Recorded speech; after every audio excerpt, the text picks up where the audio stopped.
You're listening to Civic Media. You can tune into any of our live shows on any radio station across the state with the Civic Media app. Find us in your phone's app store and listen anytime, anywhere.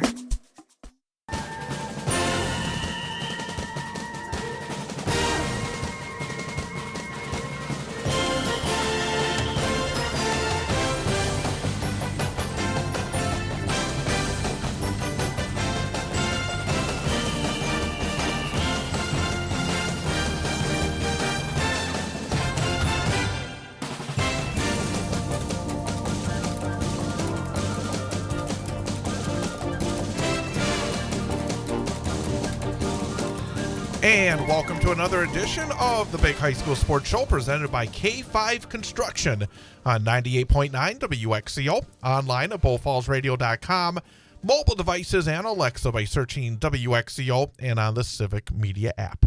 I'm Chad Holmes, joined by former Wausau West head football coach Jason Foster. Coming up, we'll recap the Week 8 action in high school football. Later on in the show, we'll look ahead to week number 9, the final week of the regular season, as conference championships and playoff berths are on the line. Plus, we have a couple of special guests. Coming up at 6:25, we'll be talking to DC Everest head football coach Braden Mitchell. Of course, the Evergreens had themselves a thriller last week, have put themselves on the cusp of a solo Wisconsin Valley Conference championship. So we'll talk to Braden Mitchell coming up at 6:25 about the Evergreens and their season. And then at 7:06, we'll have our student-athlete guest from Wausau East High School, Elmer Heard. So that's all coming up tonight here on the Big High School Sports Show presented by K5 Construction. It's getting dark early, isn't it? Yeah, a couple of days this last week. It actually felt like fall a little bit. Finally got a little rain. It's kind of tis finally the season. I feel. Know it's week Scraped number 9. The windshield a couple of times. No, I avoid that because I go in the garage. Because I don't like scraping. Even though I finally bought a scraper. For so long I didn't have a scraper and I'd be using my glove to scrape it up. But that's a whole different story. Yes. But it is an exciting time. I tell you. I mean, there's a lot of games that have big implications one way or the other. Yeah, and it's also this is a fun time of the year because unlike other sports where sectionals and regional, all those things are set ahead of time, in football, you don't know. Yeah. You don't know who's going to be in your 8-team section. So winning these Week 9 games matters, and then sitting around and waiting to see who's in your group, and then sitting around again and waiting to see how the computer ranks them. So let me ask you it's this. It's a process. Are you somebody that would be a little bit annoyed knowing that you're going to the playoffs, but you have to wait until Saturday morning to see who your opponent is because you lose all that time getting prepared on Friday night when probably once those brackets came out, you'd be starting to work right away, and you have to spend another 8, 9, 10 hours waiting. I actually enjoyed the process. Because there is that brief time when your regular season is done, and you don't know, and it's a time when you actually sit around with your coaches and sometimes your players and kind of speculate where it might go, and that's kind of a fun game to play. And then you're always wrong every single time. Never got it right. It used to be like at 2 a.m. you'd find out who you're going to be playing, so you have to wait,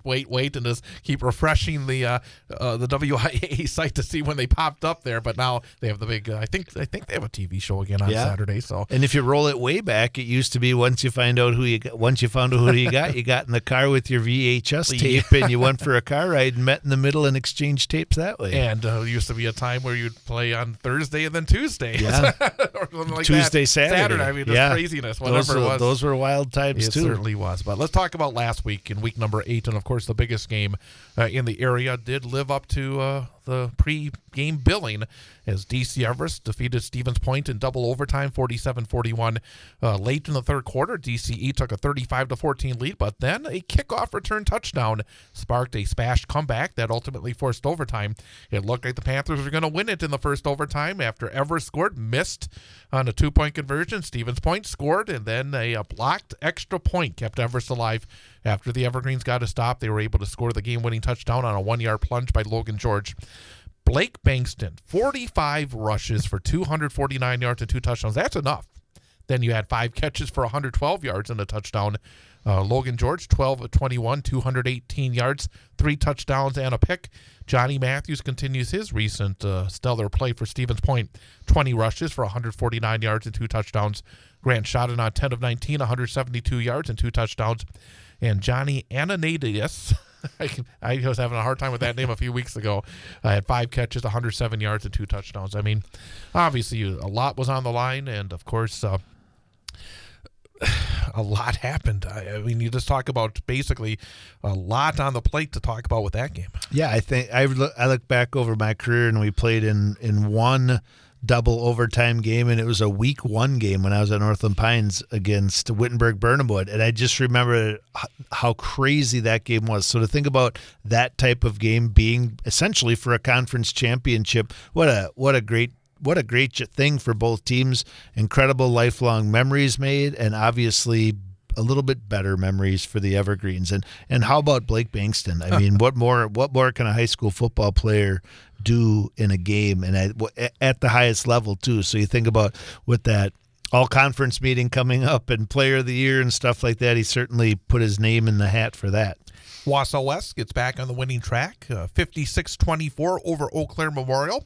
Warriors now 4-4, 3-3 in the conference. Abe's 1-7, 1-4. Miles Walvogel, 23 rushes, 193 yards, and 4 touchdowns. Did not play in the fourth quarter, or else he would have got 200 yards. Jack Kostrowski, 8 of 15, 181 yards, 3 touchdowns passing, 11 rushes, 98 yards on the ground. Bennett Manson, 3 catches, 90 yards, and a touchdown. Shamar Simmons was solid for Memorial. Good running back, 16 carries, 113 yards, and 2 touchdowns, but much needed offensive explosion for the Warriors after the previous 2 weeks. Yeah, they kind of looked like early season Warriors. I mean, Jack was kind of clicking. It was great to see Miles have that sort of a game. At the end of the day, Eau Claire Memorial struggles on defense, but so if West wins this game 21-6, you wonder where they're at and how things are going. But they went and they did exactly what they should do. Jack played well, Miles played well, Bennett played well. The defense did a nice job as well. Kind of shut them down. Obviously, they ended up with 24, but it was really never that close. So good win. Marshfield continues their winning ways. 4 out of their last 5. They're now 4-4 overall, 4-1 in the conference, beating Eau Claire North 38-13. Huskies 2-6 and 1-4. Braden Rhodey, 23 rushes, 186 yards, and 4 touchdowns. 292 yards on 46 rushes as a team, 6.3 yards per carry. Not much passing, though, for Marshfield. Chase Robinson, just 2 of 8, 34 yards and an interception. So the good news, obviously, is after a very, very slow start, Marshfield has been winning a lot of football games on the back of their defense and their run game, but boy, they still are having a hard time passing the football, and they're going to need to do that against Stevens Point and then obviously in the first round of the playoffs. Yeah, absolutely. And actually an interesting stat in that, or kind of we've seen this week after week, they probably have, if they were able to throw the football, they probably have a guy who would be one of, if not the top receiver in the conference. So the fact they can't find a way to get him the football has got to be frustrating. And Wisconsin Rapids still winless. It was a tough crossover game facing undefeated New Richmond, and New Richmond wins 47-0. 254 on the ground, 211 through the air for New Richmond. Just it's tough right now for Wisconsin Rapids. Tough sledding for Rapids, and New Richmond's got to feel fantastic about where they're at. I mean, what a balanced attack, 254 rushing, 211 passing. And you go back to, I can't remember if it was week 1 or week 2 when New Richmond rolled into Marshfield. Mm-hmm. And it was 7-6. 7-6. And then if you'd have told me at that time that they were going to be 8-0, and they still have a big game Friday night, so it's not like they're guaranteed, but they're definitely put themselves in a place or the opportunity to win a conference championship. Great Northern Conference, very interesting. Boy, teams are going to be having some big games coming up this week, and they had some big games last week. Started on Thursday with Medford defeating Rhinelander 43-13. Medford still undefeated in the conference, 7-1 overall. Rhinelander will not be playing playoff football. They have been eliminated. They're 3-5 and 1-5 in the conference. Paxton Rothmeyer just every week is just rolling it up. He had 19 rushes, 311 yards, and 4 touchdowns. He now has 1,785 yards, 24 touchdowns on the season, 451 yards on the ground, 12.5 yards per carry. And Rhinelander's offense has been struggling this season, held to 170 yards of total offense. Same old story, right? Medford just keeps on running that football, and a little surprised that Rhinelander is the first team eliminated in the GNC, the only team right now eliminated. Yeah, it's interesting. The outcome of this game, not surprising, right. But Medford's probably still going to have to find a way to throw the ball in the end. But, I mean, shout out to Paxton Rothmeyer. I mean, barring something crazy happen, and he's going to have a 2,000-yard rushing season. And I don't think people always understand how incredible that is for a high school athlete to rush for 2,000 yards in a season. Medford will be taking on Mosinee this week, and Mosinee gives themselves a chance to earn a share of the conference championship after they shut out Antigo 34-0 last week. So Mosinee now 6-2 overall, 5-1 in the conference. Antigo 4-4 overall, but 2-4 in the conference. They still need to find a W to have any opportunity to make the playoffs. Triefstoffel, again, does it 3 different ways. 13 of 16 passing, 147 yards and 2 touchdowns, 8 rushes, 89 yards, and a touchdown, and adds 11 tackles on defense. Mosinee, again, since that Wausau East loss, they've been very impressive. Yeah, and it looks like they're getting healthy. They're starting to do the things they should be doing against the common opponents like we've seen in years past. So I would say 3 weeks ago I wasn't super high on the end of the season battle with them in Medford, but I think it's kind of shaping up to be a really good football game. Wausau East, for the first time in 12 years, will be heading to the playoffs. They clinch officially with a 24-15 win at Lakeland last week. Lumberjacks now 5-3 overall, 4-2 in the conference. T-Birds 4-4, but 2-4 in the conference. Davis Winter 8 of 11, 215 yards and 2 touchdowns. Jesse Napgezik 3 catches, 115 yards, a touchdown, added 10 tackles on defense. Our student athlete guest for this week, Elmer Heard, had 12 tackles and a sack. Evan Zock, 4 catches, 98 yards, and a touchdown. And I think the impressive aspect for East is I don't think Ian Stahl played in that game. He was hurt late in the game against Merrill 2 weeks ago. Did not see him in the stats for that one.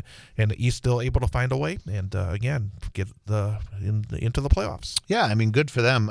Obviously, they've been working hard for a couple of years, and we're excited about the opportunity to be in this conference. And I would say if you looked at the preseason predictions, whatever they were, and whoever made them, probably didn't expect East to do as well as they have, and so good for them. And right now, their offense seems to kind of be settling in and kind of relying on the big play. I mean, big yards, not a lot of attempts, a lot of big plays, big yards, big touchdowns. So if they can keep that rolling, they could surprise some people.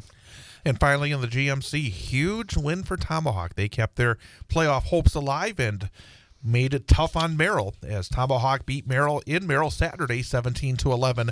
It was a rough day weather-wise, so it led to a lot of turnovers in that game. Tomahawk now 3-5 overall, 2-4 in the conference. Merrill 4-4 overall, 2-4 in the conference. So both teams still have something to play for this week. Braden Larson had 28 rushes, 107 yards, and a touchdown. Added 12 tackles, a forced fumble, and an interception on defense. But again, Saturday was the first day where the weather was a factor. I had a game over at Newman. There was that game in Merrill. I know there were a lot of turnovers in that game. But for Tomahawk, huge win. Give them a chance to play for a playoff berth. And for Merrill, 2 weeks in a row, could almost taste it. The game against East and now the game against Tomahawk, and now they have to win on Friday. Yeah, I talked to the officials, actually, who did this game. I talked to them on Monday, and they said that Merrill really struggled early in that game. It took them pretty much an entire half before they started to seem like they were ready to play football and dial in. I'm sure the weather probably played a role on that. Playing on Saturdays kind of maybe throws you for a loop. Both teams had to do it. But, yeah, interesting matchups this week that last week's results created. A lot of opportunities for people to still make the playoffs. We'll talk about those coming up. The CWC Large had Stratford and Amherst in the battle between the unbeatens. Amherst hung around. It was 14-14 until Stratford took the lead with 18 seconds to go in the first half. It was still a one-score game until the final minute of the third quarter before Stratford pulled away 48-20. Jack Tubbs, again, just incredible percentage in recent weeks. 14 of 16, 216 yards, 3 touchdowns, 9 carries, 62 yards, 2 more touchdowns, 6 tackles, an interception on defense. Brooks Vanderhoof had 9 rushes, 112 yards, and a touchdown as well for Stratford. Michael Glodowski had 99 yards rushing for Amherst. But I shouldn't be surprised. I know we were talking last week after the struggles that Amherst had with Wyowega Fremont that maybe it was going to be a really rough one in this one. But in the end, they did battle. They gave Stratford a pretty good matchup, but Stratford just has so many weapons, both offensively and defensively, and just right now looking like a very, very difficult matchup for anybody. Yeah, I think Jack Tubbs is playing as good a football as maybe anybody in any conference at quarterback, and what he does throwing and running the ball, as well as what he is able to do on defense. And I think we talk about this each week about these teams who've had really nice regular seasons and what it's going to take for them to be successful in the playoffs. And I think Stratford's doing a great job of keeping that offense balanced, even maybe in games where they probably didn't need to. So I think they come out of this game probably feeling really good about the end of the season and what it's going to look like in that D5 playoff picture. Another team that's probably feeling pretty good about what they've been up to is Wittenberg-Burnham. Will continue to impress as we get deeper and deeper into the season.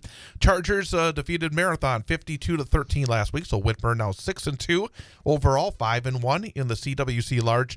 Red Raiders lose for the 5th consecutive week. They're now 2-3, 2-6 overall, 1-5 in the conference.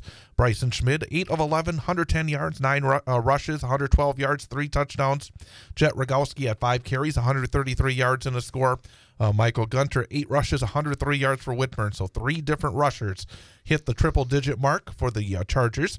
Javier Pinter had 9 rushes, 60 yards. True Thirds back in the lineup for Marathon had 53 yards in his return for the Raiders. But Whitburn took charge early and able to run the football. And again, this looks like continuing to build and build and build heading into the end of the regular season. Yeah, I mean, Schmid just continues to get stronger and stronger as the weeks go on. What a great balanced attack. And if one of your 300-yard rushers is your quarterback, that's tough to defend. My favorite thing about these stats is seeing True Thur's name back in there. Yeah. Glad to see he's healthy and able to be back on the field for Marathon. Absolutely. Colby puts themselves in a position for a playoff berth with their 3rd conference win. They defeat Spencer Columbus 28-20. Colby now 3-5 overall, 3-3 in the conference. Been a uncharacteristic struggle for Colby so far this season. Spencer Columbus eliminated from playoff contention, now at 1-5 in the conference, 2-6 overall. Brody Vigut had 92 rushes, 92 yards rushing. Gavin Voss 82 yards on the ground for Colby. Devin Timler was 20 of 31 passing for 239 yards, all 3 touchdowns for Spencer Columbus. But even with the wins, Colby right now just again not the level they've been in recent years. Yeah. Even this game, I think, is a bit of an example of a game there they may have won by a bigger margin in previous years. Right. I think they've kind of inconsistency's probably been the biggest thing for Colby this year.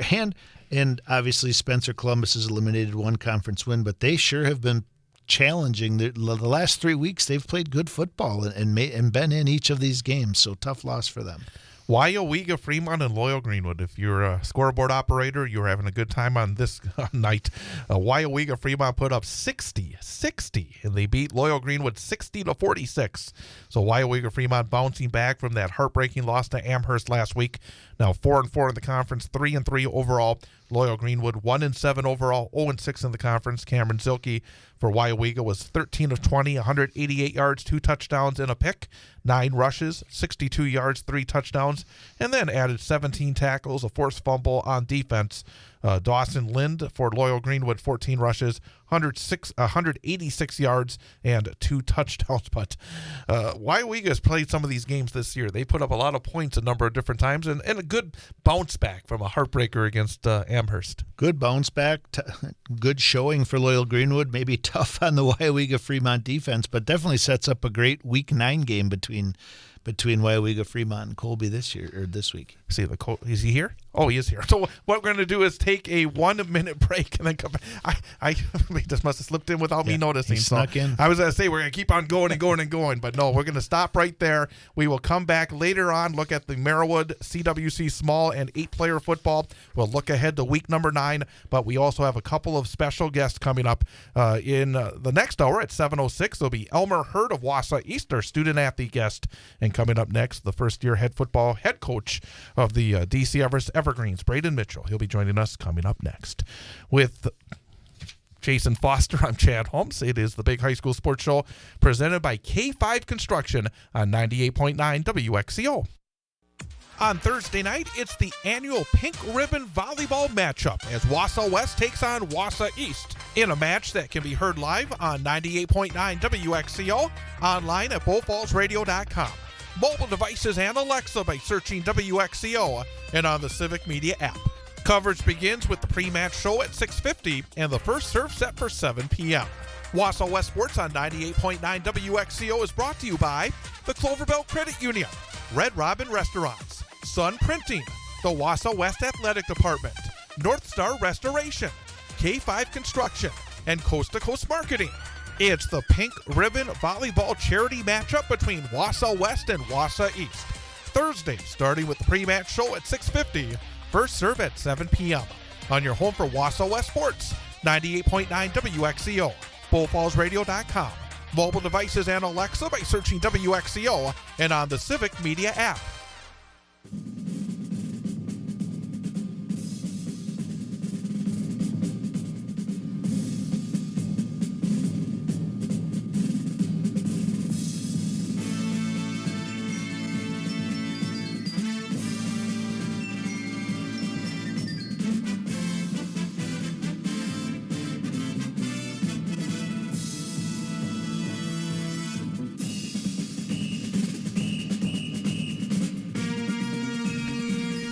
And welcome back. It is the Big High School Sports Show presented by K5 Construction on 98.9 WXCO.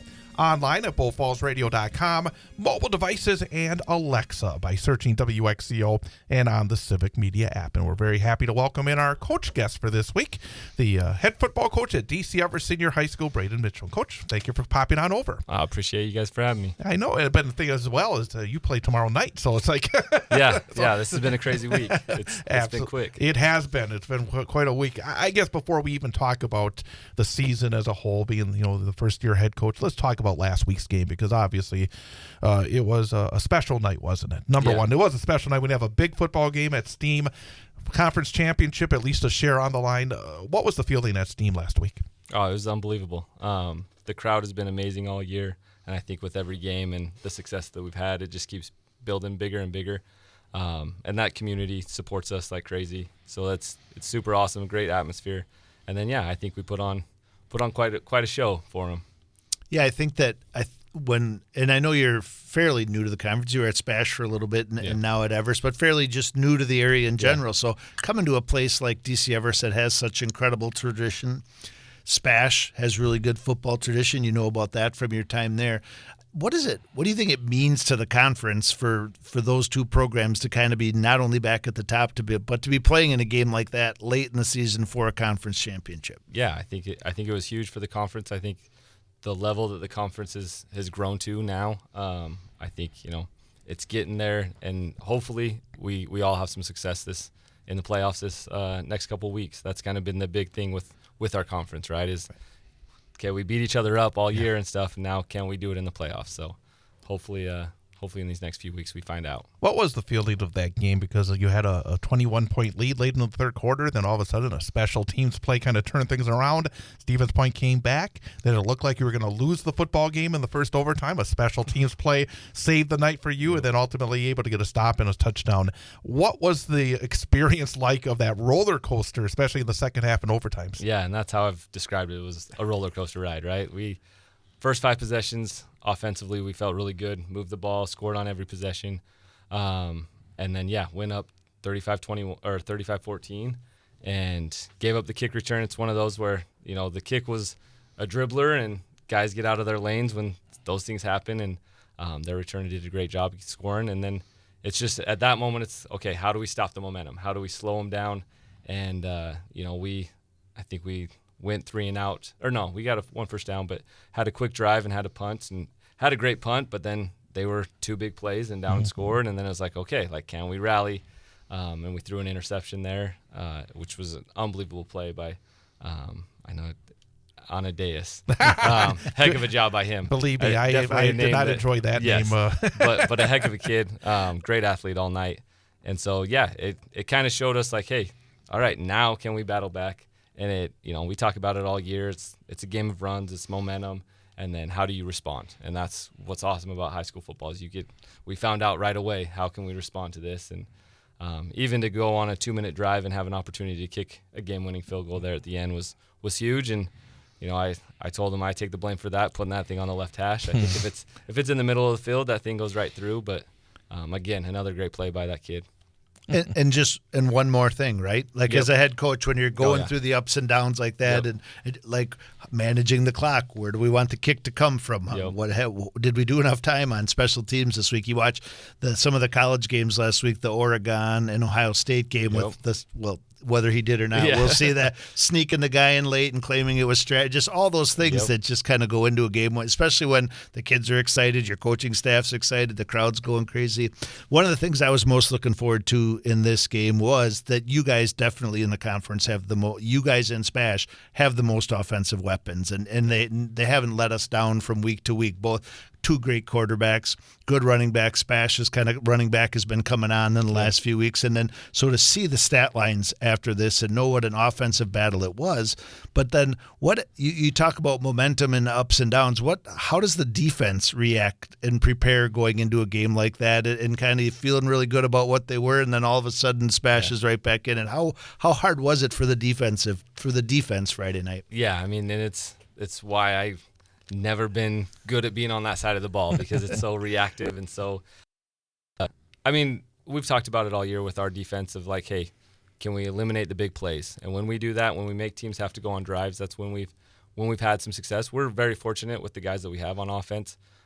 So the philosophy's kind of shifted a little bit of like, hey, we don't have to be perfect on defense. We just have to, be sound and be over the top. And, against a great offense like SPASH had, they'll make you pay for any little mistakes. And Grant did a great job. He hit a few different posts that got us. But I think, again, it was the resiliency and being able to respond, even in the overtime when one play hit the fade to score, and our guys didn't blink. Like, it wasn't like, oh, man, we're done, like this game's over.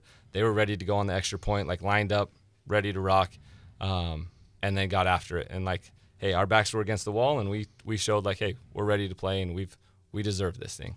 Again, we're talking to Braden Mitchell, the head football coach at DC Everest, here on the Big High School Sports Show, presented by K5 Construction on 98.9 WXCO. Well, we talked about last Friday. Let's go back. Let's go back to the beginning, maybe, of the process for this year, because last spring you came in here and talked to me back, I don't even know what month it was. It was right after you got hired as the head football coach at Everest. Between then and today, between the time you talked to me then and the time you're talking to me right now, how much has gone as maybe you thought it would go, and how much has been unexpected? Yeah, I mean, it's hard to expect to be, sitting 5-0 in conference and having at least a share like that. That wasn't what the expectation was, I guess, in my mind. I expected us to be good. I expected us to be tough. And I expected us to do great things with the leadership that we had and the senior group that we have. But for it all to kind of go this way, yeah, I don't know if I would say that's exactly what I expected. Offensively, we knew we had a lot of guys back, so I was expecting our offense to be good, and I think throughout each week we've gotten better and better. The biggest thing we keep talking about is eliminating the mistakes, and I think that that was a big thing on Friday night. But yeah, I think ultimately the work that they put in from the moment that I got the job, all summer into the early preseason and all of that stuff, I think has shown up throughout all of these late games. Let me just jump in. Even beyond what's been the football aspect, the record and all that, what about the job itself? Because taking over as the head football coach, leading a program like DC Everest, has it been as smooth? Has there been unexpected bumps? How has that process gone? Because, again, it's not taking over a small school. It's taking over a large school with great football tradition. How has that process gone? Yeah, I mean, it's all the bumps. Like, there's so many unexpected bumps, and it's every week there's something new and something little here and there. I mean, again, I'll mention, like, the support from everybody has been awesome. But, yeah, there's nonstop little things that, whether it's our practice field, we don't have sprinklers on our practice field, so it's been torn up. And, after a season of playing, like, because of the new building, which the new building's awesome. You were in there the other day. Like, it's great. But, yeah, we don't have sprinklers. So we've had to use that more. And then that, the scheduling of that and everything. There's just a lot of little things. Even as much as our athletic trainer, he got another job. And so he's been gone for the last 2 weeks. So we've been hit or miss with the trainer. So there's been a lot of just unexpected things. And I think, to me, that's high school football. That's, we're dealing with that even at a school like DC Everest. And that's, again, it just goes back to our kids, like, no matter where we're practicing at, what time, how things shift and stuff, they just rally around it and say, hey, we're here to play football. We're here to get after it. We only get so much time to do it. And so, yeah, I think ultimately it just teaches, again, more and more life lessons that you never know what tomorrow's going to bring. You just got to roll with it and keep going. It's kind of piggybacking off of that, Chad's first question, and a little bit where that one went as well. So when you got the job, so it was nice that you were on staff. So you had a year of understanding what DC Everest is, the facilities, the little things, the ins and outs. But being essentially new in a program that has such rich tradition, and so many people on the coaching staff either are or ones who left have been part of that tradition. What was the transition like the balancing act between understanding that DC Everest has this long existing tradition and there's a lot of expectations, but also making it Coach Mitchell's program and kind of putting your spin from your experience, because you've been a head coach prior to this as well. So what did you do to kind of ease that transition or make it work with the kids, starting when you got the job? Yeah, I think it was a little more unique. I mean, we had the legendary Stephen Hagen, right? Yeah. Coach Stephen Hagen was great, and the last two coaches kind of came from him, and so it was a lot of similarity, and they each had their own spin on things. But I think that was what allowed me, is I didn't ever get to know Coach Stephen Hagen. I've heard plenty of stories, a lot of great things from him, but it allowed me to kind of be able to, hey, this is how I want to run things, this is how I want to do things. And we have a lot of guys on staff that either played for him or coached with him, and were there during the glory days and during a lot of success. So we were able to kind of morph that together and take, hey, these are things that I've done that I really like and I want to implement here. These are gaps that I've had, right? I was a young head coach. I was a head coach at 27. And so I didn't know it all. And I found out real quick that I didn't. And so there was a lot of gaps that I needed to fill in. And that's where our staff has been amazing. Each guy stepping up, from coordinators to O-line coaches. I mean, we lead the state in O-line coaches, and I think it's been huge for us to be able to have those guys, because you can't ever get enough of them, and they're willing to do all the extra jobs and all the extra things that you need. So, they've definitely helped fill in and just been, okay, how has DC Everest done this, and has it been good, or do we need to change that? And that's been huge for us. And I think from an outside view look at it, and I played against Coach Stephen Hagen, so very familiar with the Valley and all that stuff, and you being kind of new to it, understanding the tradition, I've always thought too, from an outsider looking in, that the kids are kind of in the same boat. They play for DC Everest and they see all the names and all the tradition and the state championships, but none of those kids have known him at this point. So they're so I think it's probably was a good mesh for them too, to kind of be able to say, yeah, we play for DC Everest, but we play for Coach Mitchell, and this is how DC Everest football is in 2024. Yeah, I definitely think that's helped, and I think I'm very lucky with this senior group. But I think it was good for this group to be able to hey, these are the traditions we want to set. This is how we want to do this thing, and to allow them to kind of run with some stuff, and the leadership council of 10 guys that we have to kind of set some things. Hey, how do you want to run this? How do you want practices to look? What things do you guys want to do?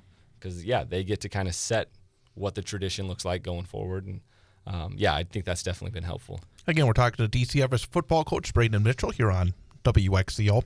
One of the things that really has jumped out this year, it's really, as somebody enjoys watching solid offensive football more than maybe you do, but the thing that when you've been able to do it in different ways. You go back to that River Falls game. I thought that was sort of, it was, I had not seen an Everest team that just decided we're going to pound that football right down your throat in quite a long time.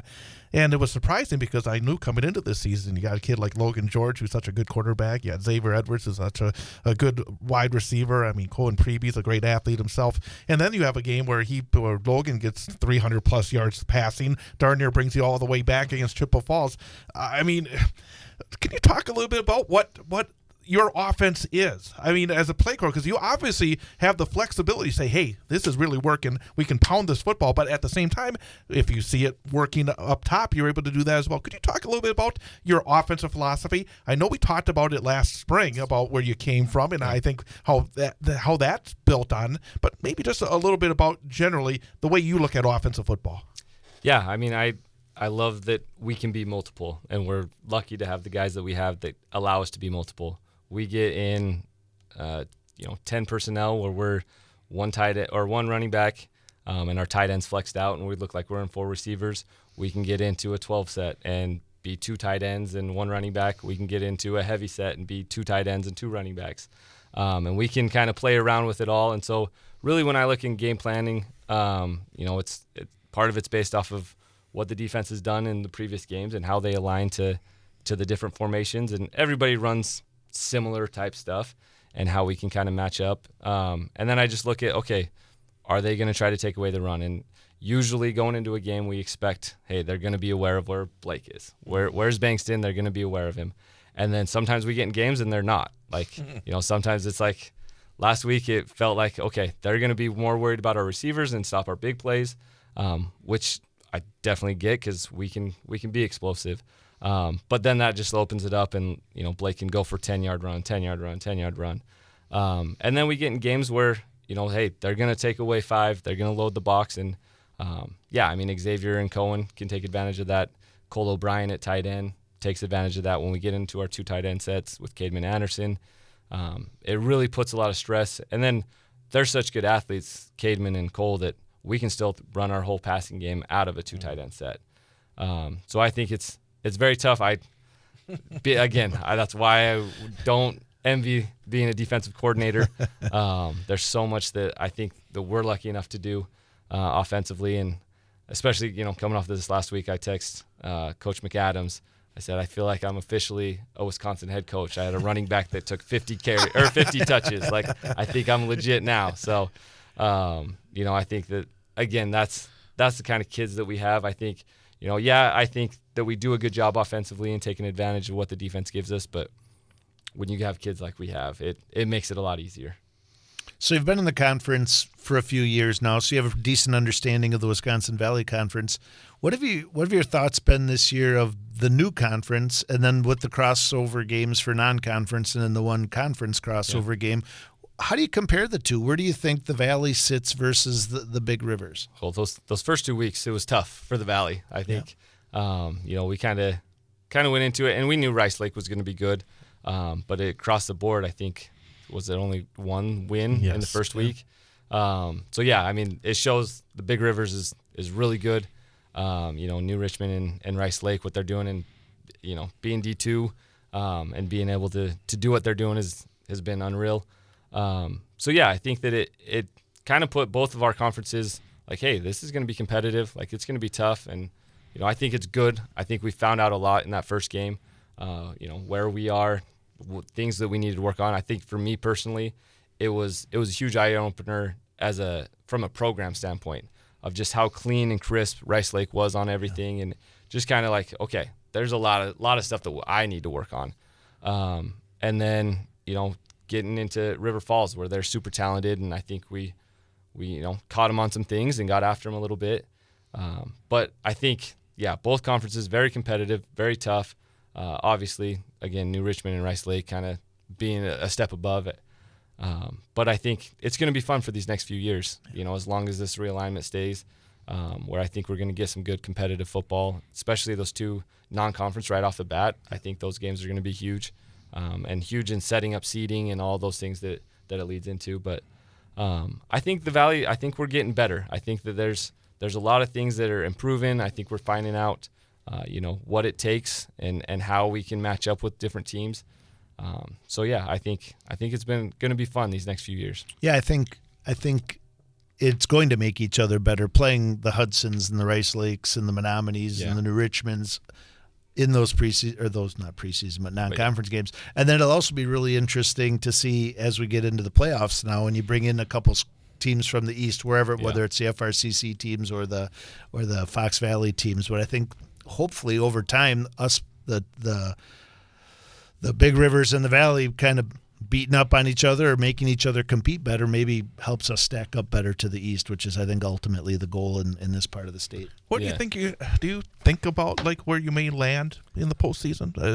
Or do you just go day to day with practice? In previous years, I did. I tried to do the whole map out the state and plot the eights. And like this year, I don't know if I've had time to look into that. But I know that I've heard different things. It sounds like there's probably 10 to 12 teams that are kind of in that range, and so it'll be interesting to see how it shakes out. Every time I've tried to do it, like they twist it one way here or there, and it's like, okay, why did they do that? But Yeah, I mean, looking at it, I'm excited for Saturday. We've got a plan for have everybody together in the morning, have some breakfast, and then watch the show as a team. I think that'll be a cool experience for us and kind of a different deal. And I think, yeah, then it's go time and prepare. And Right. had to already warn my wife, and God bless her. Like it's been crazy these last few months. It's crazy being a head coach, but I at least get the joy and all that stuff from Friday nights. Like for her, it's stressful on Friday nights too. So, God bless her. I guess before we do wrap it up, I wanted to. You mentioned the leadership council, and we talked about some of the guys who are obviously outstanding on the field. Who are the leaders on this team? Who are the guys that you've kind of leaned on here in this first year as a head coach that have really maybe have stepped up? Maybe you knew that was going to happen. Maybe you didn't know it was going to happen. But who are some of the guys that deserve that credit beyond the on-field activities, but in the locker room, on the practice field? Who are the kids that have really shown that top-notch leadership? Yeah, I mean, the nice thing is that it is those guys, right? It's Logan George, it's Blake Bankston, it's Oscar Latondras, our great left tackle. It's Brendan Peterson, our middle backer, who, they all do it on the field, but what's even better is that they do it off the field. And they're in the locker room, they're the last guys to leave, they're cleaning it up. We got Cademan Anderson and Cole O'Brien that do a great job. Just leading by example and always being in the right spot, doing the right things. Some great young juniors that are stepping into those leadership roles with Silas Weber and even Brad Rickert. He got injured early on. His back's in a bad place, but he's been a great leader and shows up every day. What can I do to help? How can I help? And then our two receivers, Cohen Preby and Xavier Edwards, they're on that as well. And they bring a little different vibe to things. They're classic receivers that are just fun to be around and do a great job, but know when to lock it in and show up on game time. And one more question, actually, because we'd like to as well talk about the general state of the program as you look, because obviously you're in charge. You look at the varsity, people look at the varsity every Friday night. Yeah. How is the numbers throughout the entire program, going down to the middle school level and everything else? Where does DC ever stand at this point? Yeah, I mean, I think we definitely got some work to do with our younger levels, 7th and 8th grade levels. We've got some good numbers there, and we did a little bit differently. We had, split them up and had 2 teams at each of those levels, just again to kind of focus on getting kids playing, getting kids going, and enjoying it and having fun. And then our freshmen and sophomores, we have some smaller classes there, so we are going to need some guys to step up and to fill in. We do have athletes there. Like that's the nice thing about where we're at is we do have some guys. But yeah, it's going to be a depth thing, and I think I think a lot of schools are in that boat, right? Like you lose one guy, and it's like, sure. Now I lose 2 or 3, and so yeah, I mean, it's always going to be that, but it's great, and it provides great opportunities for other guys to step up and step into that role. Anything else, Coach? No, just congratulations on a great first year. Good luck Friday night or Thursday night for you guys, and can't wait to see how things go in the playoffs. Good luck. Thank you. Braden Mitchell, head football coach of DC Everest, our coach guest for this week. We're going to take a 1-minute timeout and continue our recap of week number 8 of the season. And again, at 7:06, our student athlete guest will be Elmer Heard of Wausau East. It is the Big High School Sports Show presented by K5 Construction on 98.9 WXCO. It's the final week of the high school football regular season.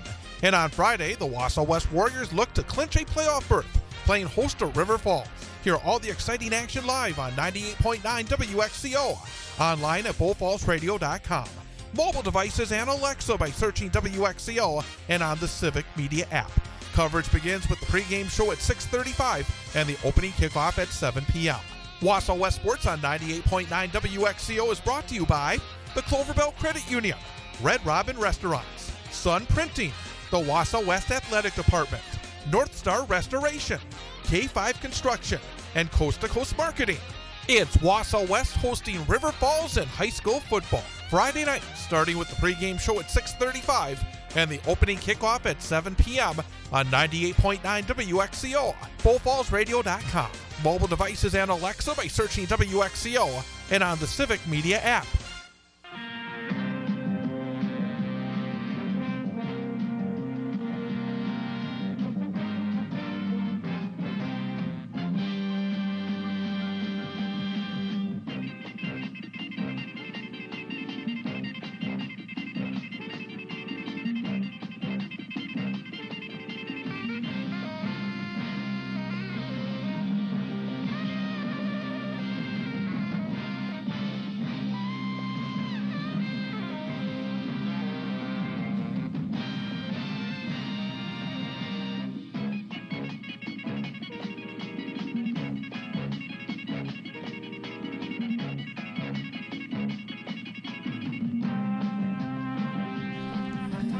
And welcome back. It is the Big High School Sports Show presented by K5 Construction here on 98.9 WXCO, online at bullfallsradio.com, mobile devices, and Alexa by searching WXCO, and on the Civic Media app. Again, thanks to Braden Mitchell for coming on in.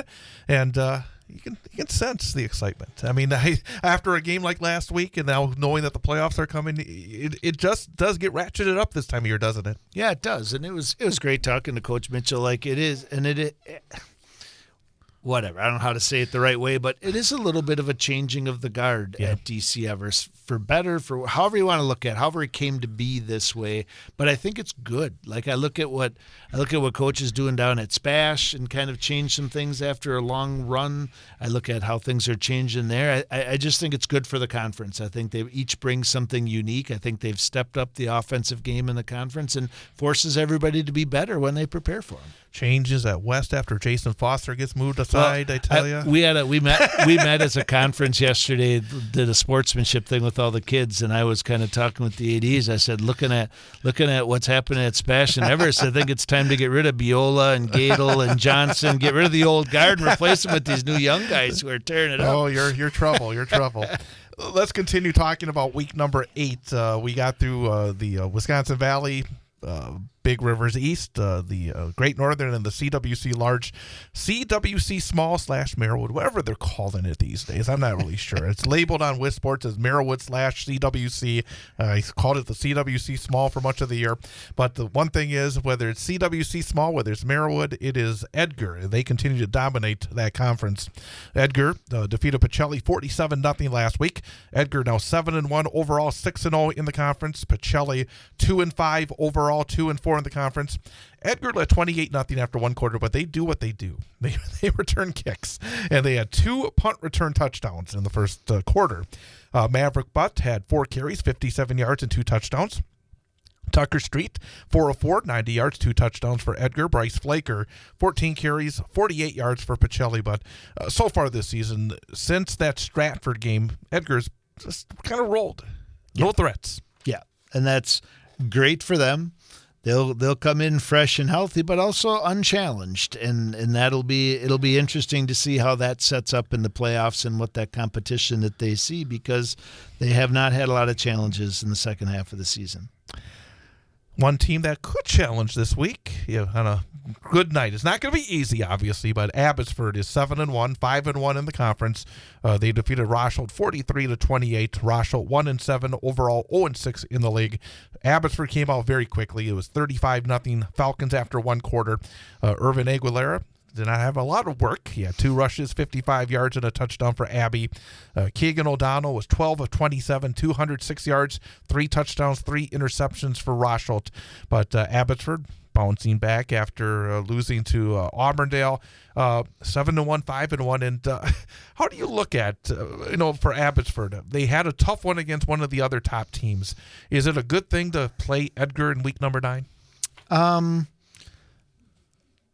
I would bet they're going to say probably not. But at the same time, yeah. I mean, if you're going to be competitive in the playoffs and you want to get further, which I think is where the Abbotsford program is at, right? They want to get to level 2, level 3.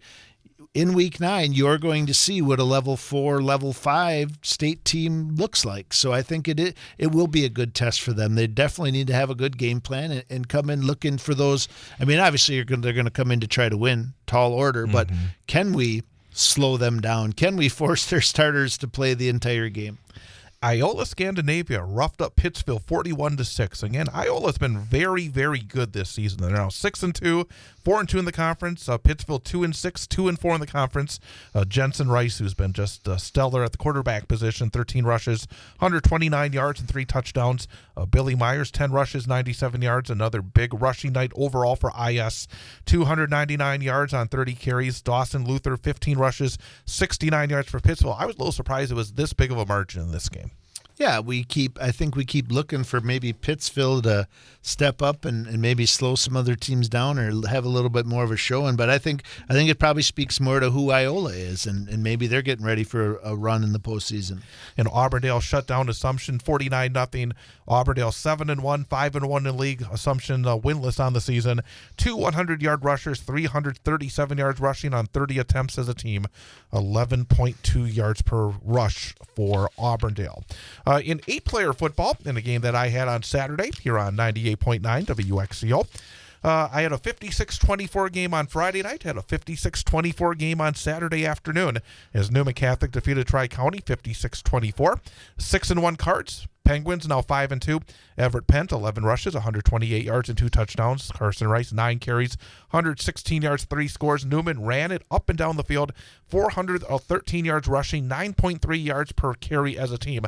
And again, we talk about those numbers, but again, it's up front. That's where Newman is able to have some injuries on their skill areas and still be able to perform because they have their 3 experienced linemen. They're still doing the job. Yeah, no matter what happens, whoever's getting the ball behind them, they're going to protect them. They're going to open the holes and they're going to make plays. And they're going to make stops on the other side of the ball, which I think is probably a part we don't talk about enough. The other big takeaway from this one is I was listening. Deb and I were listening to this one on the radio, and I love hearing that. It took you saying it 3 times before we both said, are they really called the Penguins? I did not know Tri-County was the Penguins. So it was perfect Penguin weather too. Yes, it was, and good for Newman to play in that weather because probably going to see more of that in the playoffs. They probably will. Athens is 0-7. I don't know how they're 0-7 because, I mean, they've played a lot of tight games. They played a lot of pretty good games, and they played Rib Lake and fell 38-36. Rib Lake is 5-2. Athens is 0-7. Athens had a chance to tie in the fourth quarter on a 2-point conversion, failed. Rib Lake has been very impressive in their first year of 8-player football. Tucker Phillips, 16 rushes, 206 yards, and 3 touchdowns. Talon Scheidauer had 15 rushes, 112 yards, and a touchdown for Rib Lake. They rushed to 365 yards as a team. Evan Pacell had 13 rushes, 104 yards, and a touchdown for Athens, but it's got to be frustrating for the Athens Blue Jays because they have played some pretty good teams very, very competitively. They have just not been able to get a W. Absolutely frustrating, first off, no doubt about that. But at the same time, it sounds like the kids are regrouping and coming back and battling each week because once you're 0-6 and because they only have 8 conference games or 8 regular season games. So when you get to that point and you're still playing teams 36-38 against good opponents, obviously there's some good coaching going on there and it's a good group of kids who are still battling. Some other games in 8-player, Port Edwards 5-2. They bounced back from their tough loss to Newman, defeating Menominee Indian 47-12. So Port's still in the mix as a potential playoff team. Alman Bancroft likewise 6-1. They defeated Wabeno Leona 66-28. Top-ranked undefeated Owen Withee got challenged by Clayton, a team that was ranked number 9, 36-22. So OW is 7-0, Clayton 5-2. McDonald beat Thorpe 55-0. Thorpe, who made it to the 8-player state championship game a year ago, 4-3, probably on the outside looking in, basically because they're playing in a great conference.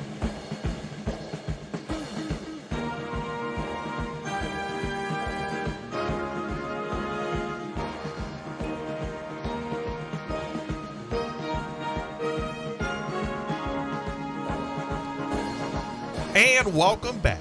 It is hour number 2 of the Big High School Sports Show, presented by K5 Construction on 98.9 WXCO, online at bullfallsradio.com, mobile devices, and Alexa by searching WXCO and on the Civic Media app.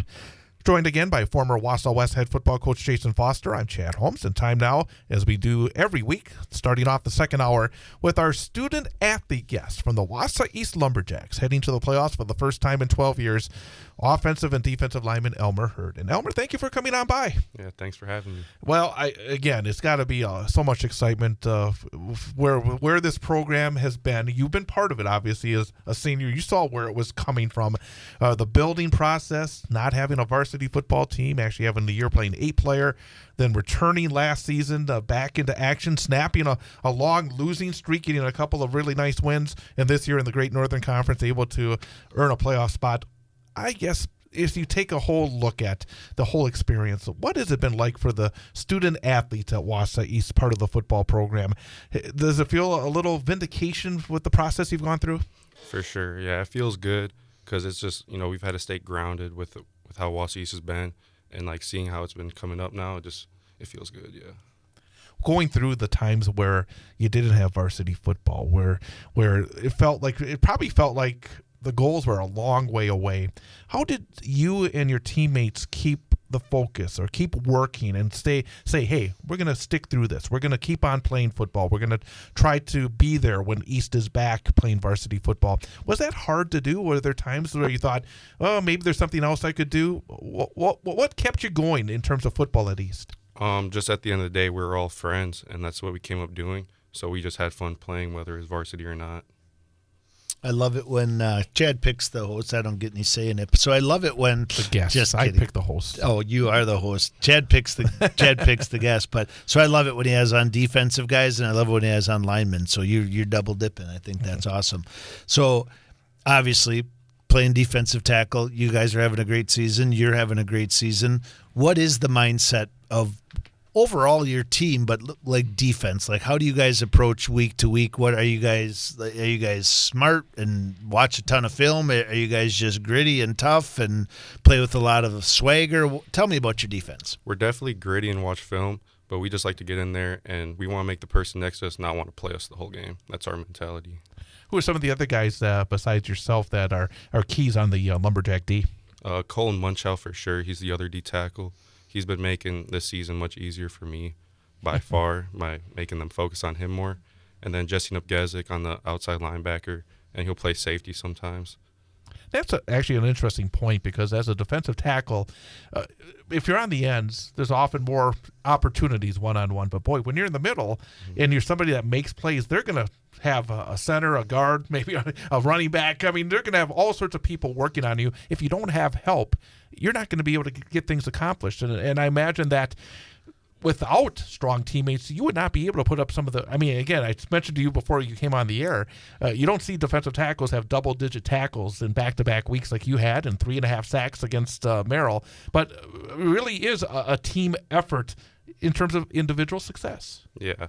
Like, if Munch is having a good game, then I know next game I might not have as much focus on me, and vice versa. If I'm having a good game, might not be as much focus on him, and we can all eat. Have you noticed as you've gone? I mean, even last season you had a really, really good year. You had 72 tackles last season and 3.5 sacks. You got 7.5 sacks so far this season, and up there towards 65 tackles as well. Have you noticed over the last couple of years teams starting to focus a little bit more on you on the defensive side? I haven't really noticed it so much when I play, but then when I watch film, I'll for sure notice that I'm getting doubled more, and just like they're running away from me or something more. When you think about the program and the team, tell us a little bit about what it's like to play for Coach Kramer, and what are some of the things that he's done as the head coach, both out of season and in season, that's kind of led to you guys being such a tight-knit group and the success that you've had?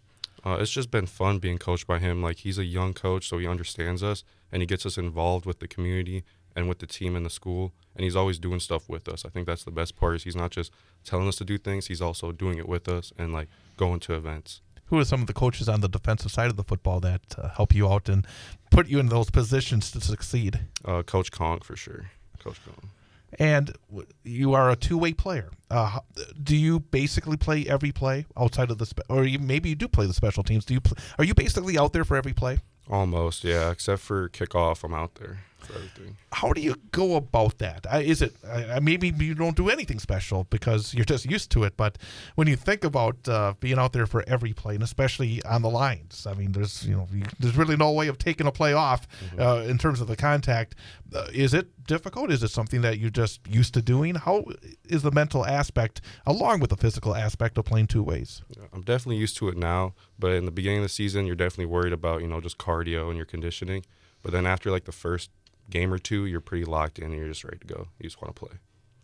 Knowing that you guys are in the Wisconsin Valley Conference for everything other than football, and this is your first year in the Great Northern, what has it been like being in a different conference, a new conference, and what are some of the rivalries that you're starting to establish, and who do you look forward to playing? It's definitely a little different being in different conferences. Like, the vibes are different, but as far as rivalries, it's definitely Merrill and Rylander are the top two for me. Let me ask you about this season because it 5-3 and 4-2 in the conference. Was there a point? Was there a moment? Was there a game? Was there a victory that maybe a turning point is maybe a too strong of a word, but a tipping point for your team that said, "Oh, we may be having something going here"? Was there a moment? Not really. We kind of knew that from the beginning. We just had to execute. We just had to get it rolling. What about the Mosinee game? Obviously, they've had a lot of success in the Great Northern Conference, and in fact, this year that's the only loss they've had in the GNC. To have them come over to a Tom Field, was that a special win? Yeah, that was definitely a game that we were like, we could do something with this. It was a pretty big game for us, yeah. Again, we're talking to Elmer Heard, senior for the Wausau East Lumberjacks, here on the Big High School Sports Show, presented by K5 Construction on 98.9 WXCO, online at bullfallsradio.com, mobile devices and Alexa by searching WXCO, and on the Civic Media app. We'll get back to football and talk a little bit towards your game this week and, of course, the playoffs as well. But outside of football, what other sports are you involved in? I do wrestling in the winter and track in the spring. And Coach was asking you, what weight do you wrestle at? 215. How much success have you had wrestling? Is that something that you've had some success in? I found some success in it. I mainly just started it for football, and then I just found some success in it. So if you're going to wrestle at 215, what do you weigh right now? Probably about 220. Oh, geez. Yeah. So you're right in there. You don't have to worry. You don't have to worry about cutting. What do you like to do? So you're a very involved three-sport athlete. What do you like to do that isn't involved with one of your sports? I know that takes up a lot of your time, but what do you like to do in your free time when you have some? I like to go to the gym if that counts as not being involved, and then I like to play the game. That's interesting because you've noticed as well. It seems as though whenever we ask these athletes who are successful, what you like to do for fun, it involves being in the weight room. And you as a coach, I mean, obviously, you love to hear that because without that, that's why someone like Elmer does get all that success, right? The two definitely go hand in hand. Go back to track and field. What events are you involved in on the track side? I do shot put and discus, and then I run the 100 meter. 220-pound 100-meter guy. That's got to be intimidating for some of those folks stepping into the blocks. Sure. What's your favorite class or classes in school, and are you involved in anything else in school outside of sports? My favorite class would probably be psych, and then I'm not involved in anything outside of sports. Are you hoping to continue to be involved in some athletics at the college level? That is a hope. That's a plan for sure. Is there a sport is it football that you're hoping to continue? Yeah, it's football. Have you had any contact with some colleges or coaches like that? Yeah, I have. What's that like? For those of us like myself, I don't know, maybe you had some folks after you, but I never had that opportunity. What's it like when you have a college coach that either sends you a note or gives you a call? Is it a rush? Is it something that says, oh, maybe I am on the right track here? Could you maybe, for those folks out there, explain what it's like when this recruiting process begins?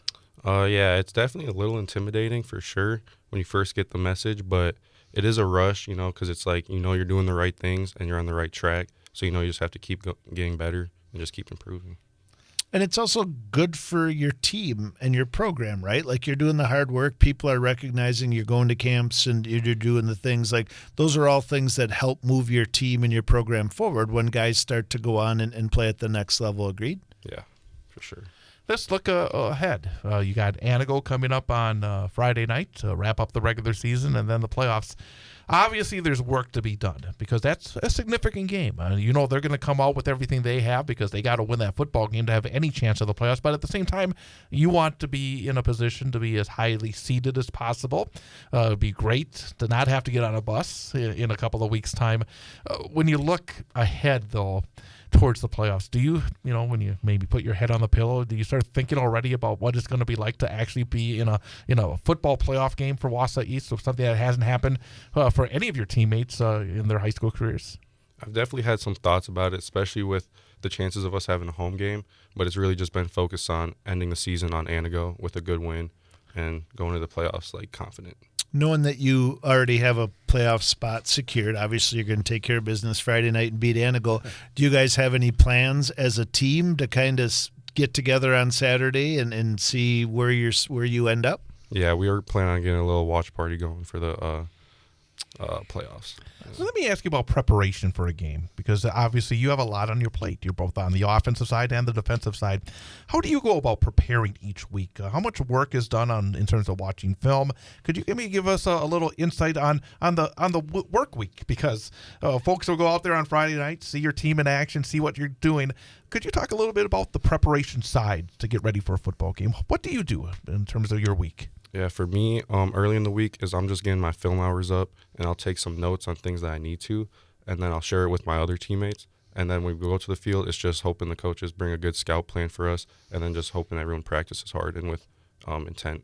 Do you spend more time when you're watching film and preparing? Do you spend more time focusing on the opposing offense as a whole and what they do, running the ball, formations, sets, that sort of thing? Or do you spend a fair amount of time looking who you're going to line up against and what might work from week to week against that individual or those individuals? Yeah, I take time and I look at who I'm going to be playing against, but mainly just the whole line because I'll bounce around the whole time. Yeah, has there been a toughest opponent along that line on the defensive side first? Has there been somebody that's really impressed you so far this season with their work against you? Maybe the best player you've seen so far? I don't know about player, but Lacrosse Logan was for sure. That was a tough game. What do you learn in a game like that? Because you're right. You had a long trip. It was a tough team and a tough result. But yet your team after that got into the conference and has done a nice job since then. What did you and your teammates take by having a tough non-conference game? Even when you got a little bruised up, had some bumps and bruises to deal with, what did you take away from that game that helped you the rest of the season? It just kind of reminded us about like where we started from, and just remembered that we can lose like this and that there's good teams out here. So we have to bring our A game every game, and we can't get complacent. Anything else?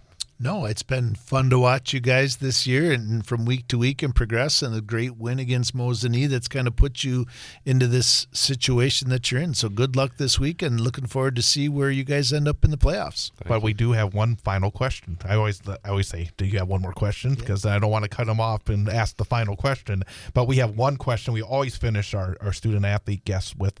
And, of course, as a senior, you've been multi-sport athlete. You've been, gone through a lot over at Wausau East. For a teammate, whether it be football, wrestling, track, whatever it may be, who's just starting their journey at Wausau East, who's just getting involved in athletics, could be a freshman, a sophomore, whatever, what piece of advice would you give based on what you've learned over the last 3-4 years that you could give a younger student athlete to think about as they start their journey? A piece of advice I would give would just to be involved and to really take it in. Like any chance you get, like open gyms, to go to them. Even if you don't play basketball, go to the open gym, go to the open mats. If the coach is offering a couple minutes after practice to get some work in, do that. Like get to know your friends and the coaches there, because you can just get a lot out of it. Fantastic. Congratulations. Again, I really enjoyed watching you play a couple of weeks ago. Again, to see a D tackle get double-digit tackles back-to-back weeks. You're really peaking right into the end of the regular season towards the postseason. Congrats on the success during the fall, and best of luck as you finish football, and then obviously stay very busy both in the winter and the spring. And thanks for popping on by. Yeah, thanks for having me. Elmer Heard, again, the senior from the Wausau East Lumberjacks, our student-athlete guest this week. Again, the Big High School Sports Show brought to you by K5 Construction, a family-owned and operated custom builder in central Wisconsin that stands out from the rest for its commitment to quality and excellence. From design and planning to the final construction, K5 Construction delivers superior results on every project. Well, coming up, some big games coming up in week number 9. Conference championships, playoff berths on the line, seeding possibilities as well. So we'll preview week number 9 coming up next.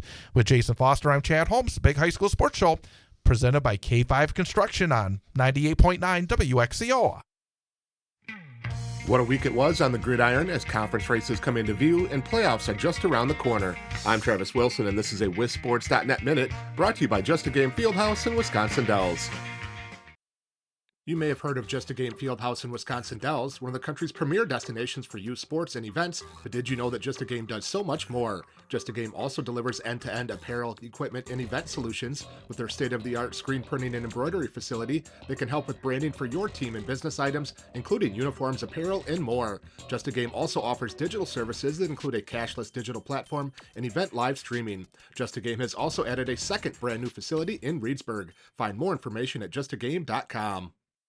Week 8 of the high school football season was one of the more competitive and exciting weeks we've seen in a while. The showdown for first place in the FRCC North was a perfect example of that, as Bayport and West Appear went toe-to-toe. After Bayport scored to go up with just 26 seconds left, West Appear marched quickly down the field and got in position for Brandon Schaefer to boot a 49-yard game winner as time expired in a 45-42 West Appear victory. Baldwin-Woodville downed previously undefeated Prescott 41-30 behind 339 yards of offense from North Dakota State commit Gavin Sell. The Blackhawks are now in sole possession of first place in the middle border. Wauwatosa East scored a program-changing 27-0 shutout win over Catholic Memorial on Friday to force a tie atop the Parkland Conference. Malachi Mack ran for 201 yards and 4 scores. Cuba City downed Darlington 14-12 in the Quick Trip in Wisconsin Dairy game of the week. Elsewhere, Grantsburg took control of the Lakeland with a 42-28 win over Ladysmith, and Spring Valley won a first-place showdown in the Dunn St. Croix over Boyceville 19-18. A total of 160 teams have clinched playoff spots heading into Week 9 as teams scramble to try to get to 4 conference wins and a guaranteed spot in the postseason. Be sure to head to wissports.net for full playoff projections and other information. This has been a wissports.net Minute. Check us out online at wissports.net. We are the NFHS. That stands for the National Federation of State High School Associations. But really, what we stand for, together with the WIAA, are the 178,000 high school sports students in Wisconsin. And so we stand. We stand for the runners, soccer and basketball players. We stand for their coaches, administrators, and officials. We stand for the swimmers, football players, and wrestlers. We stand for the golfers, softball, and volleyball players.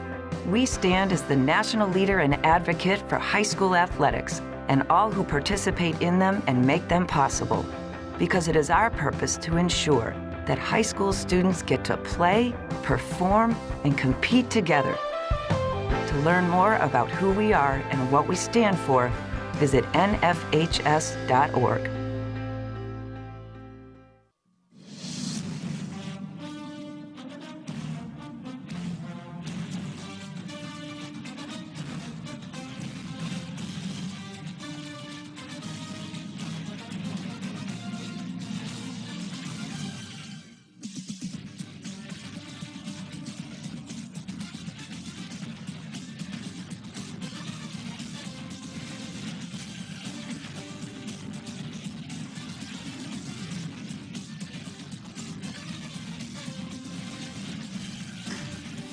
And welcome back. Big High School Sports Show presented by K5 Construction on 98.9 WXCO.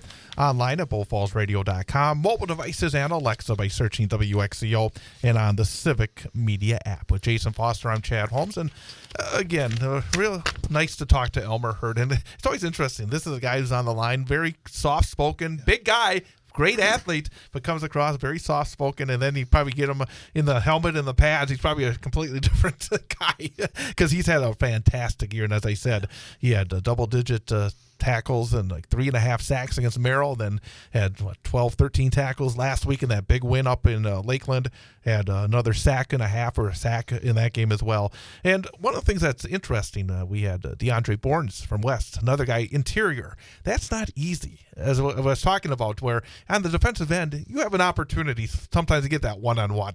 So very often, if you're somebody that's a great defensive tackle, you got to beat 1, 2, sometimes 3, maybe even sometimes 4 players to get to that quarterback. Yeah, and if you're putting up the type of numbers that Elmer is, people, and you're as big as he is, people recognize you, and they're gonna game plan for you and run away from you. I like what he said about how he knows if his teammate has a good game one week, he's probably going to have a better game the next week because they're going to give him more attention. The other nice thing, too, to them going to the Great Northern Conference is a young man like him has the opportunity to earn a much better chance at earning those postseason honors, those all-conference recognition, and then the hope for all-region and beyond. The situation they were in the Wisconsin Valley Conference, tough to get the wins, tough to compete oftentimes from week to week, and then so tough for those players to get those stats and get recognized. So great opportunity for those players to get recognized this year. And the thing about it, last season in the Wisconsin Valley Conference, his numbers very similar to what they are this year. In fact, he's going to need 10 tackles to match his season total from a year ago. He had 5 more tackles for loss in the Valley. I mean, he's putting up great numbers both these seasons. So, again, he was able to rise to the occasion in the WVC a year ago as well. So, and also, I think one of the most impressive aspects is he had a 215, 220, the 100-yard dash. Yeah. I mean, I was assuming, just field events, but to be in the 100, that is impressive. That's a big dude moving fast. All right, well, week number 9, and boy, there's some big matchups, and there's a lot of excitement, and it's really, again, it's been building and building and building, and then, of course, it's a big weekend because all the games being either played, some games tomorrow, as we talked about with Everest, and then, of course, everybody gets ready for Saturday morning to wait for the brackets to be released, and again, this is always one of the best parts of the last week of the season. It was different in the past, but there's still that same excitement because you got the games, and then you got something else to look forward to very, very quickly. Yeah, and then so many times that first round or second round of the playoffs becomes that unfamiliar opponent. So, I mean, when you play conference play, it's great to have the rivalries. It's great to play people, but you look at some of the things in the CWC, large and small, right? Like from week to week, they kind of know like this is going to be a tough whatever. But when you play somebody outside your conference who you don't know as much about and you can't kind of do those common opponent type things, it makes it a little more exciting. Let's talk about the matchups. And in the Wisconsin Valley BRC East, most of the teams that we know that are going to the playoffs really don't have to win. I think West being the one exception where you really don't want to have to worry about it in any way, but it does not appear that they would miss out even with a loss. But the conference championship actually will be on the line tomorrow night at Karsten Park when DC Everest goes to Eau Claire Memorial. Everest 6-2 overall, 5-0 in the WVC BRC East. Memorial 1-7, 1-5, and again tomorrow night at Karsten Park. And of course, Everest comes off that heart-stopping double overtime win against Stevens Point. The Evergreens, as we talked about, again, one of the toughest aspects of a matchup against DC Everest is that balance on offense when you got Blake Bankston able to run it, as much as they possibly can. But if you decide, hey, we're going to stop him, we're going to put a lot of kids in the box, they have the ability with Logan George and Xavier Edwards and Cohen Preby and their tight ends to be able to throw the football as well. And you got to think tomorrow night, the numbers will be as big as they want them to be. Yeah, for because sure. Eau Claire Memorial's given up more than 41 points per game, and we saw them last week. And they got some, again, on the offensive side, I was very impressed with that running back. I thought he did a very nice job, but boy, they just don't have the ability consistently to stop anybody. Yeah, and the offensive style they run gives them the opportunity to score some points, but also makes it hard on their defense because if they don't move the ball, the clock doesn't move much and you give it back to your opponent, and that makes for a tough one. The other nice thing about Everest last week is coming. I mean, you don't take any games for granted, but getting that huge win, nice knowing that you're ending with Eau Claire Memorial, that it's probably not going to be a huge run at their ability to win a conference championship. And SPASH comes out of that, with not a game against Marshfield, who's been playing decent football and scoring more points lately. And I think has the potential to give SPASH a good game. Let's talk about that. Marshfield 4-4. Who thought that a few weeks back? It was not looking very pleasant for the Marshfield Tigers. 4-4, 4-1 in the WVC. SPASH 5-3, 4-1 in the conference. They have the same conference record again. 4-1 in the conference. We aren't counting the crossovers, but even though we did, they were both 4-2. Right. So there's no change in that respect. And this will determine second place in the conference. Marshfield has a chance to get second place in the conference. They got off to that terrible start with 3 straight losses to start the season, but the defense has been stout. We saw it. That's a very impressive defense. They brought to Tom Field a couple of weeks back. Solid running game as well. SPASH looking to bounce back, but SPASH, they have the ability to throw the ball much better than Marshfield, and that could be a big factor in this game. Yeah, right? Absolutely. And I would say the other one thing about Marshfield is huge motivation for them to pick up another win. Beating SPASH would be a great win for them because they're going D2 in the playoffs, so that would definitely help their seeding. But yeah, I think SPASH is probably looking to get back on the right track. They battled like crazy last week, had a heartbreaker, but this is a good opportunity for them to get right and be strong going into the playoffs.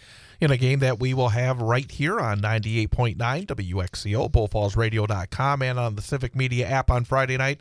River Falls at Wausau West. It's a massive game with big playoff implications for both teams. River Falls 3-5, 2-4 in the BRC.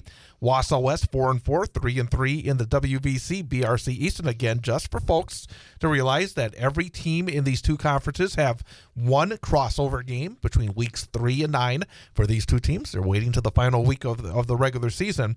And the crossover games between weeks 3 and 9 count in the playoff formula.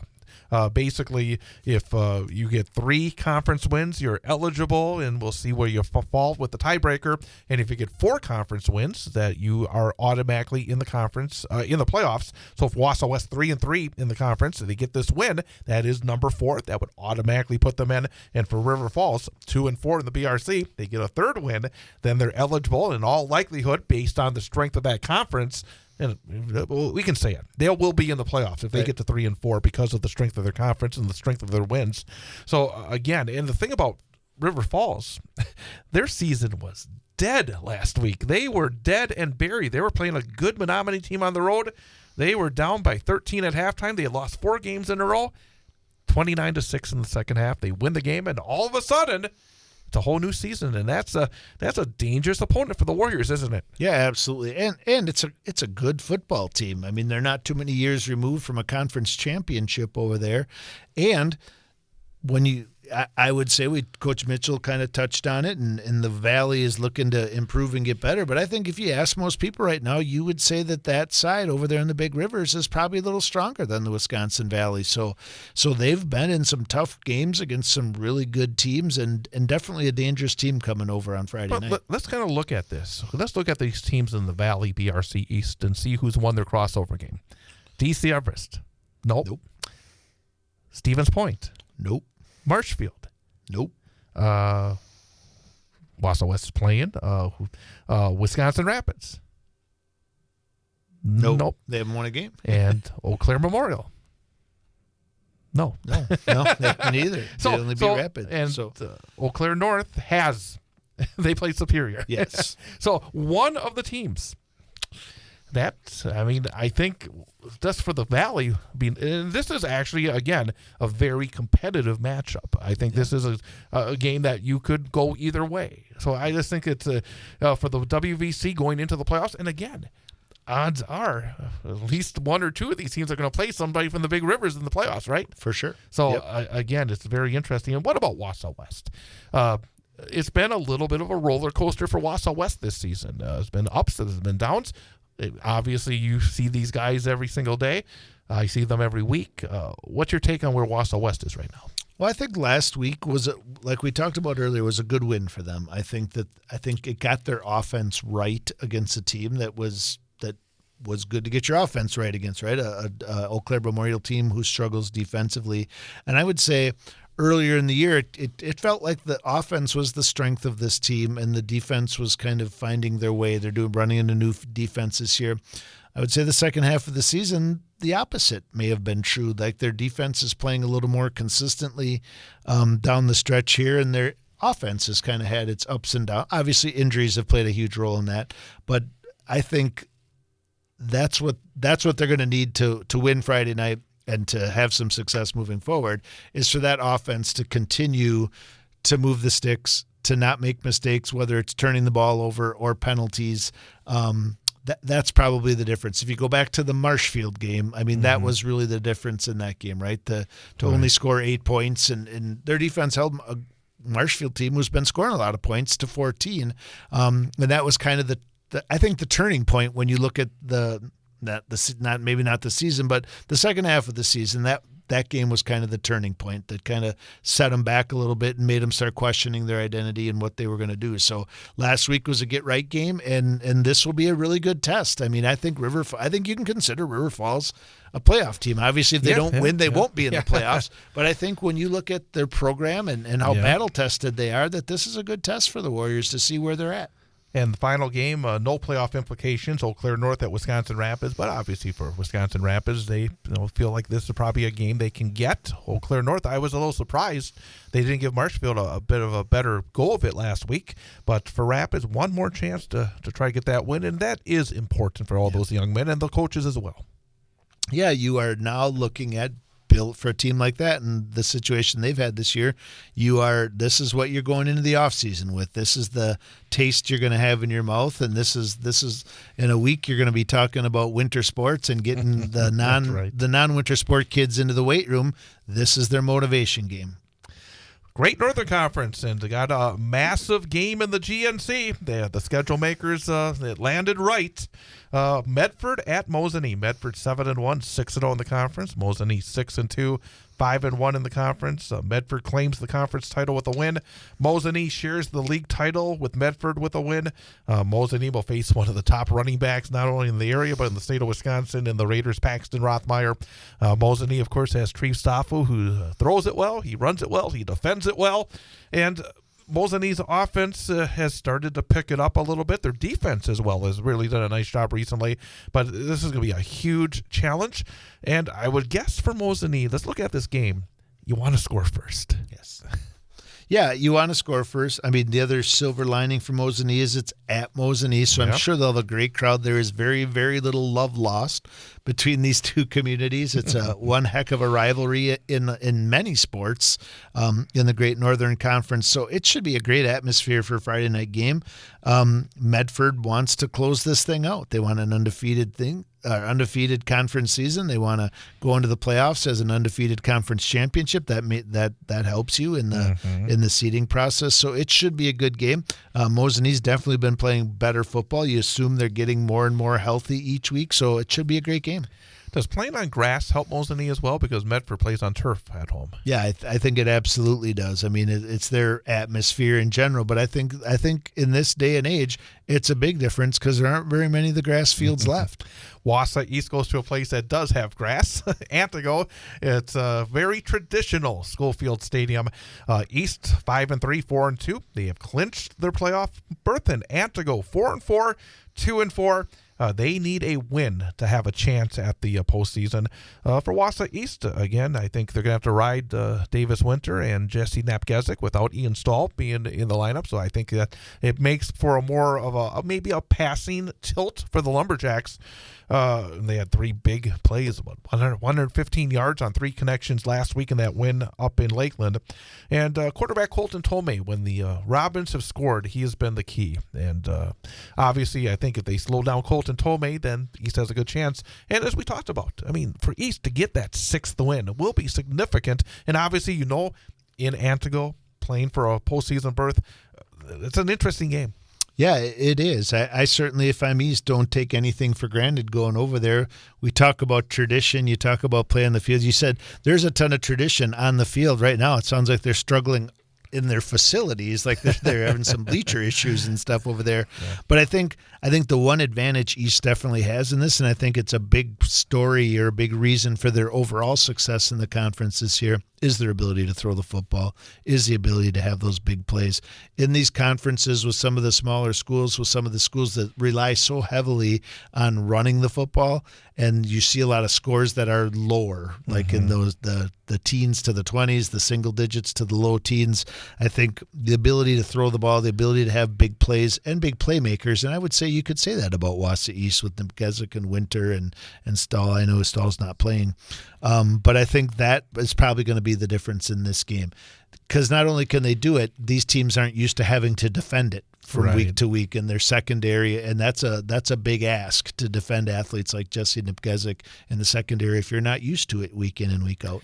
Merrill at Rhinelander. Boy, feel for the Merrill Blue Jays. They've been this close. I got my fingers tight together to getting that third conference win the last 2 weeks. They had a second field goal that went through for East 2 weeks ago. 17-11 game last week at home against Tomahawk. So back-to-back narrow losses puts Merrill in a must-win situation for their playoff hopes. They're 4-4 overall, 2-4 in the conference. Rhinelander 3-5, 1-5. So they are not playing for a playoff berth. But when you look at the scores, 16-14 2 weeks ago, 17-11 shows Merrill's defense is obviously doing the job, but they just need to get a little bit more from the offensive side. And with the way that Rhinelander has struggled offensively this season, this has the look of maybe another 16-14 game for Merrill. Yeah, and Merrill had started off so promising, right? Like to start the year, they had taken such a huge step from where they ended last year to how they started this year. Things were really going smooth and well for them, and I think it would be a huge step for them to get this win and find a way into the playoffs. Then they're on their progression for continuing to take that program forward and taking it to the next level. Rhinelander, on the other hand, feels really good walking off the field Friday night with a big victory. Obviously, they're not in the playoffs, but this would be a great win for their season. They're 1-5 in the conference, and their win was a 3-touchdown win against East. Yeah. I mean, East is 4-2 in the conference, and they're Rhinelander's only win. So obviously, again, there's a narrow line between a lot of these teams in this conference. Right, and 9 weeks is a really long time. There's ups and downs, and at the end of it, it becomes a number, right? 6-3, 5-4, whatever. But what a difference it's going to be for Merrill at the end of the game Friday night when you look back on this season. Are they a 5-win team who made their way into the playoffs, or are they a 4-win team who kind of petered out down the stretch? And then every game in the GNC this week has some playoff implications, and basically a winner-take-all matchup between Lakeland and Tomahawk. Lakeland at Tomahawk. Lakeland 4-4, 2-4 in the conference. Tomahawk, after that huge road win at Merrill last week, 2-4 in the conference, 3-5 overall. Braden Larson's been a solid runner for the Tomahawk Hatchets. Been some rumbles that Lakeland's been banged up just a little bit late in the season. But, boy, what a great opportunity for both these squads, but especially for Tomahawk. You're back in the conference, a chance perhaps with back-to-back wins to get into the postseason playoffs. Yeah, I think it's exciting for them. It's at Tomahawk. I'm sure it'll be a great crowd, great atmosphere. Lakeland's looking to get back in the playoffs, and I mean, what a huge win it would be for Tomahawk to be the little man in the big conference and make their way in. We're going to take a quick timeout and then come back and continue our previews of week number 9. Still have the CWCs, large and small, plus 8-player football as well, as we look at some of the games that have playoff and conference championship implications here in the final week of the regular season. It is the Big High School Sports Show, brought to you by K5 Construction, a family-owned and operated custom builder in central Wisconsin that stands out from the rest for its commitment to quality and excellence. From design and planning to final construction, K5 Construction delivers superior results on every project. So more to come here on the Big High School Sports Show on 98.9 WXCO. On Friday night, the Marathon High School football team puts the wraps on the 2024 season, traveling to Spencer to take on the Rockets of Spencer Columbus. Hear the game live on the Sports 2 stream of BullFallsRadio.com and the Civic Media app, starting with the pregame show at 6:40 and kickoff at 7 p.m. The game can also be heard on tape delay following the Wausau West game on 98.9 WXCO. Marathon Football on WXCO is brought to you by Marathon Park City, Four Seasons Screen Printing, Brickners of Little Chicago, County Materials, the People's State Bank, Marathon Cheese, the Dirks Group, Marathon Family Dentistry, the Marathon Athletic Club, Fisher Transportation, Morgan Sand and Gravel, Rip Balls Fabrication, and BS Taxidermy. It's Marathon at Spencer Columbus and high school football. Friday night, starting with the pregame show at 6:40 and the opening kickoff at 7 p.m. on the Sports 2 stream of the Civic Media app and at BullFallsRadio.com.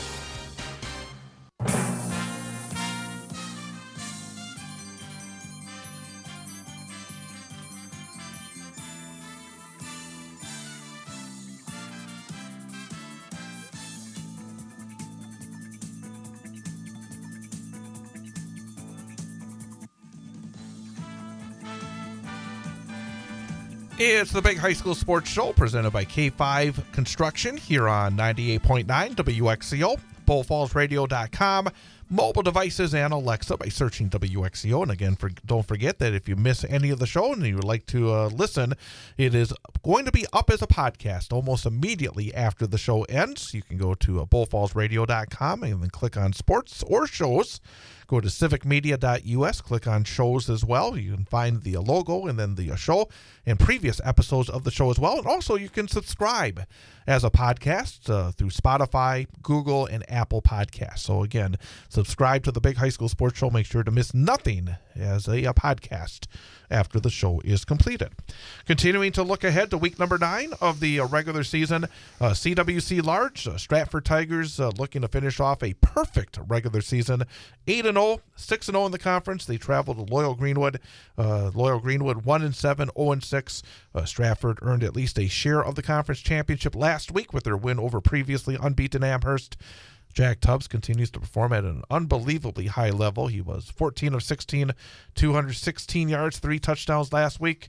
And you would think he would be able to add to his offensive totals against a Loyal Greenwood team that gave up 60 points a week ago. Yeah, I would think so. I think he will finish the season strong. We'll see how much he has to or they choose for him to play in this game. But I think it's when we talked earlier with Coach Mitchell about tradition and DC Everett and stuff like that, and obviously Stratford has won a lot of state championships, but the current run they're on where they're coming off back to back, they have a recipe right now. They know week to week what it looks like. They know what to do in weeks like this. And when you're in week 9, and it's going to be the little difference in their formula is that they're a D5 playoff team this year. So that'll be a little different look with some different opponents for them.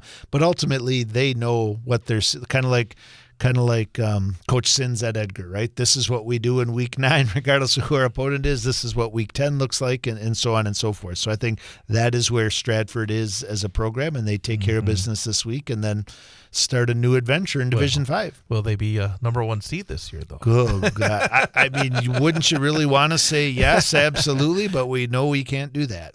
Wittenberg-Burnwood at Amherst, a massive matchup. Whitburn 6-2, 5-1 in the conference. Amherst 7-1, 5-1 in the conference. It's become quite a rivalry. They played each other quite a bit last season. They faced off in the postseason playoffs, game that went right down to the wire in Wittenberg, where the Chargers won. Second place is on the line. Potential playoff seeding as well, of course, on the line. Whitburn, it seems as though they've been improving throughout the season. Bryson Schmidt, Jet Rogowski.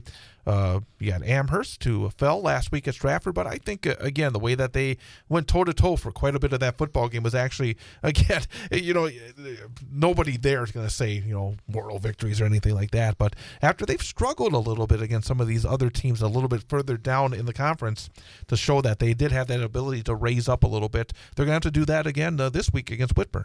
Yeah, I think I was a little surprised at their effort against Stratford. I mean, obviously 3 quarters. Right. I think a few years ago that they go into that game expecting to win it, and that had been such an epic battle. And I think this year they've been down a little bit. And I would say that prior to last week, you kind of would have pretty openly given Whitburn the nod in this one going forward. But I think Whitburn's still playing good football. Each week has shown some improvement. And I think Amherst has shown that this is going to be a great game, kind of like a little bit like the Medford and Mosinee game, right? I think this is a great week 9 game from 2 really good conference opponents to say, next year, Stratford. And who knows? Maybe it's the first of 2 again. You don't know that. I mean, you could, and this could determine where that game is played the second time around as well. You just don't know. So it should be a great one. Also, the CWC Large Marathon is at Spencer Columbus. No playoff implications in this one. Both teams are 2-6, 1-5 in the conference. It's a game that will be heard live on the Sports 2 stream of the Civic Media app and at bullfallsradio.com.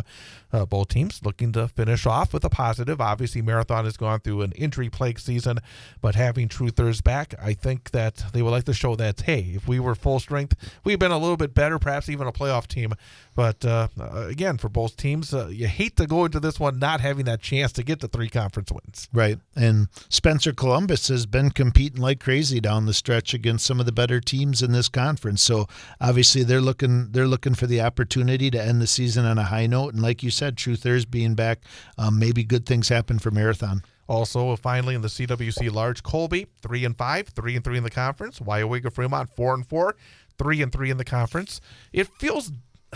It's kind of odd. They're both 3-3 in the conference, but it feels like Wyowega's had a much better year than Colby has. It does, and it seems like in various weeks, minus the Stratford week, it seems like both of these teams seemed like they were headed in the right direction. But consistency-wise, Wyowega Fremont does seem to have had a better season, but Colby probably carries a little more positive tradition into this game and knowing how to win games at this time of the year. CWC Small / Merriwood, and we've talked about this during the course of the season. There have been weeks where the top 4 and the bottom 4 get together, and here to wrap it up, it's one of those good weeks because you got the top 4 teams facing off against each other, and then the bottom 4 as well for some interesting games. You got Edgar at Abbotsford. You got Edgar 7-1 overall, 6-0 in the conference. Abby 7-1 overall, 5-1 in the conference. Edgar looks to finish up a perfect conference season and also a dominant conference season. Abbotsford will try to pull into a share of the conference title with a win. Both teams obviously like to run the football. Abby will need a huge night from their running backs. Again, as you kind of mentioned earlier, wondering where maybe Christian Fuentes is, whether or not he's 100%. Have not seen his name like we normally would. Obviously, that would be a big factor in that football game. And Edgar has multiple big play runners, Will Hackle, Maverick Butt.